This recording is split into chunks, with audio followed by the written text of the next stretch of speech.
What is up, everybody? This is Lyle, No Hippie Trucking and Transportation. I am still coming at you from colorful Colorado, and I'm out here chilling, boy. I had somebody ask a couple questions on an old video I did, like when I was actually in TNT training, and the question was in regards to time off. Now, when I was in TNT training, it was a little bit different because I stayed on my trainer's truck for like 7 months. So in one of my videos, I said that I was on home time for a couple and a half weeks, you know what I'm saying? And since I was in training so long, obviously we weren't going to do 7 months at a time. So I decided to do those 7 months voluntarily. So that kind of changed the dynamic of everything. But I guess to answer the question, how long should TNT training take? A lot of that depends on you. A lot of that depends on the trainer. In a perfect world, which I was fortunate, the people that I trained, we knocked that out in like, 5.5, 6 weeks. Actually, the 6 weeks was longer just because we couldn't bring him in, just because there was no truck availability. But yeah, that would be my goal, to knock it out in 5.5, 6 weeks. And like I said, that depends on, the student and the trainer. You have some trainers that aren't necessarily going to be running all that hard. You know what I'm saying? You have trainers that aren't going to be really operating like a team truck, and there's nothing wrong with that. You know what I'm saying? Generally, it's just going to take a little bit longer. From a student standpoint, at least from my perspective, the length of time may depend on how long it takes for me to spin them up and be able to run solely as a team. And I don't mean that I'm expecting you to get out there and be able to perform in any condition, but it means that if I need 550 miles ran, that you're capable of doing that. Now, if we're coming up on a place that I know is going to be a little bit challenging, I'll set my alarm. Like if I know we're going to be coming across like, I-40 going in from Tennessee into North Carolina, I'm going to set my alarm and I'm going to be up with you through that. Or any of these other difficult kind of places, I'm going to be up for you through that. But being able to just physically be able to run 500, 550, maybe even in some cases 600 miles, is going to kind of determine how long that training may last. And if you want to get home, I personally would like to run out, if I was training, I would like to run out my students the entire time. I'm not trying to look for time off in 5 or 6 weeks. I'm trying to just knock it out, get it over with, and get you upgraded and on to the next step. So that's going to vary. I've seen people in TNT training for like 3 months, and I, for the life of me, can't figure out how long or how that would take. The girl that drives my truck, Myra, she knocked out her last student in under 6 weeks. So that's pretty much humming right there. So it's going to vary. Really can't tell you how long TNT training should last. I mean, it should last as long as it takes for you to be proficient enough to go out on your own. Now, I don't think anybody is going to be proficient enough to just come out on their own right off the bat. Even I wasn't after 7 months. I mean, there was no major problems, but just going from a team to solo is going to present some challenges. So anyway, hopefully that answers that question. Another question was, how much stuff should you bring? Think about it like this. Whatever you bring, you sleep with. Now, the taller you are, the less stuff you may want to bring, because, generally you're going to have all that stuff at the foot of your bed, which is where I keep most of my stuff anyway. So if I'm driving and a student is sleeping in the bottom bunk, all my stuff is going to be at the bottom of the, at the bottom of that bunk anyway. So I keep 3 duffel bags, you know what I'm saying? So I have 2 with clothes and I have 1 with dirty clothes, and I'd say that you could probably get away with that with most trainers as long as you're able to sleep with it, you know what I'm saying? So that would be another question to ask your trainer. Another question that was asked in that was driving at night. Now, the question was basically posed, I've been watching videos and it seems like some students are being forced to drive nights, and I don't necessarily believe in a static schedule personally. I don't believe in I drive from 3 in the morning to 3 in the afternoon, and you drive 3 in the afternoon to 3 in the morning, or whatever. Personally, when I've done it and when I teamed for a while with somebody, we just ran out our clock. So whenever that clock ran out, the other person would switch. And that could end up being the 14-hour clock or the 11-hour clock, just whichever one of those clocks made sense at that time. And one of the good things about that is it gives you a more well-rounded, it gives you more well-rounded training, because you're not always going to be driving in one particular time. Your shifts are going to be flip-flopping from days to nights and things like that if you run a schedule like that. It's a little bit more challenging as far as sleep goes, but from my standpoint, that just is that's the metal that you're forging for when you go out solo. So I've heard of trainers having people just drive all nights or all days or something like that. That would be another question to ask a trainer or a potential trainer that you might be getting on the truck with.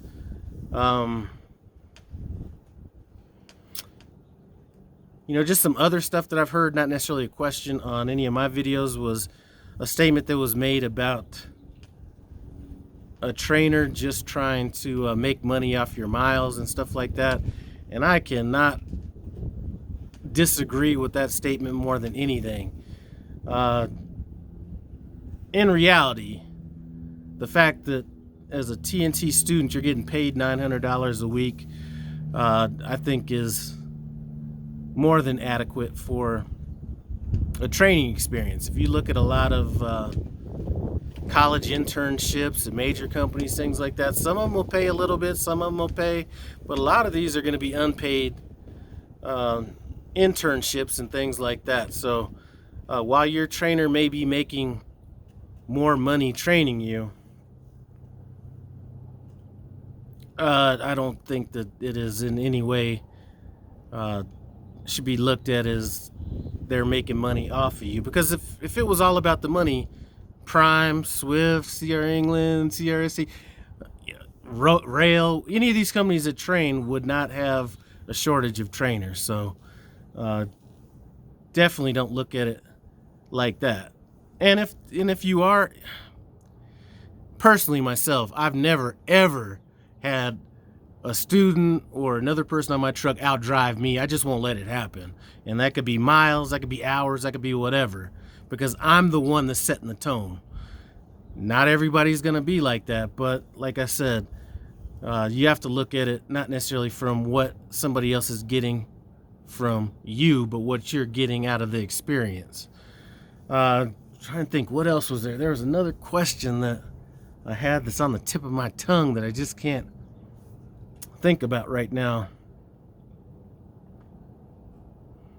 Things are a little bit different right now in terms of, there was once a time when a student could interview a trainer, and I still think that it's somewhat like that, but turning down a trainer at this point may not be as easy as it used to be. And even if it is as easy as it used to be, it definitely could lead to a longer waiting experience on your end. And there are just some things that maybe you just can't, in the interview you just can't overcome.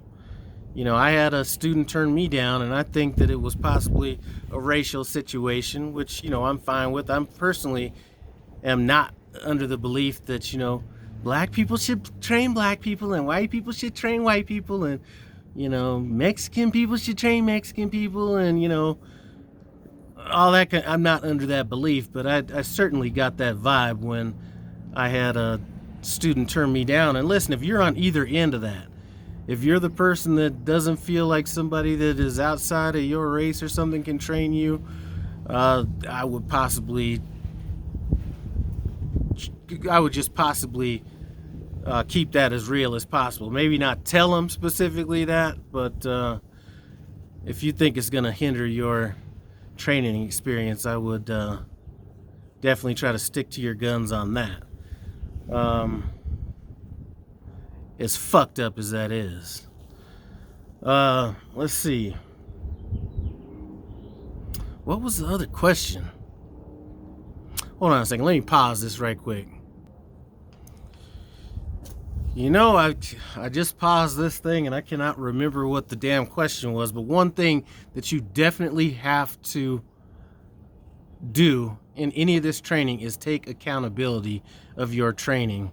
Now, I talked to a lot of people come out of training that have hit me up on email, asked me some questions. You know, we might have spoke on the phone, things like that. And some of the questions that people are asking, and this is no way trying to throw no shade on anybody that's asked these questions, because like they say, the only stupid question is the question not asked. But at some point, I don't care if your trainer absolutely didn't train you at all, just being on that truck, you should be able to absorb a certain amount of what's going on, and just through osmosis. And I think that I was lucky to have the patience to tell my trainer right up front, I don't plan on just trying to jump off after 30,000 miles. Or actually, yeah, it was 30,000 at the time. It had gone up to 50,000 somewhere in that time. But, you know, I made it be known that I was not trying to just hurry up and jump off the truck. So there was no need to try to cram everything down into me. And really the way I learned in training wasn't necessarily, okay, here's how you do this, here's how you do that. It was just kind of, I was there so long that it was kind of through osmosis, you know what I'm saying? Just watching him go through things, and then, you know, just kind of pick things up on my own. But your trainer may have a checklist of things to go through, and that would be great. If not, there's a checklist that I kind of basically refer to that is on the Prime app. If you look under documents, I think it's a PDF form or something like that.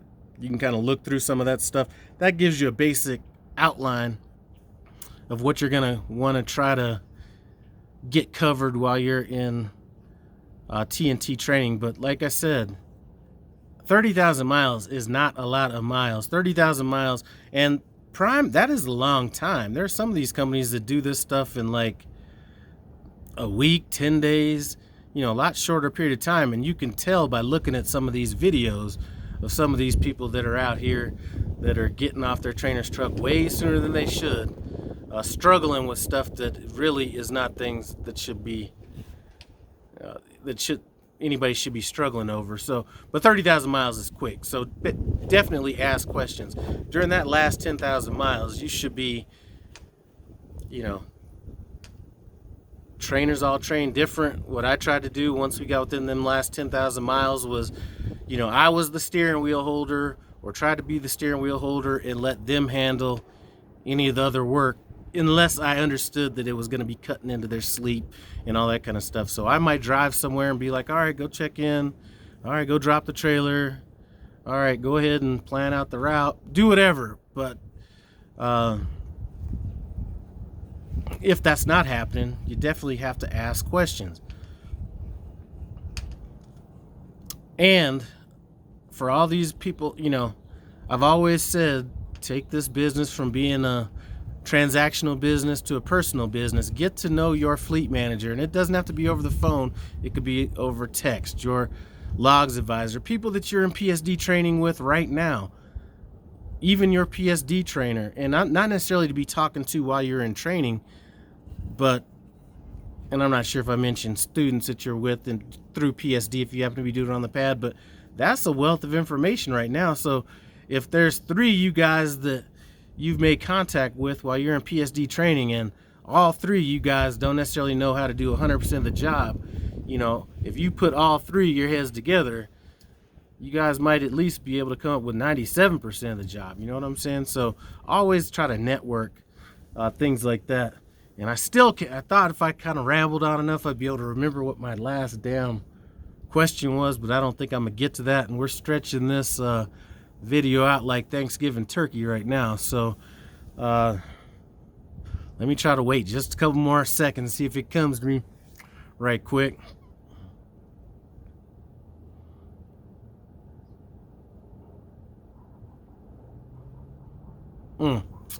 Can't think of it. So hopefully that'll give you enough to kind of chew on. I might come back with another video, or at least throw it in just some other random video down the road if I could think of it. But you know, one thing I will say is just accountability. Okay?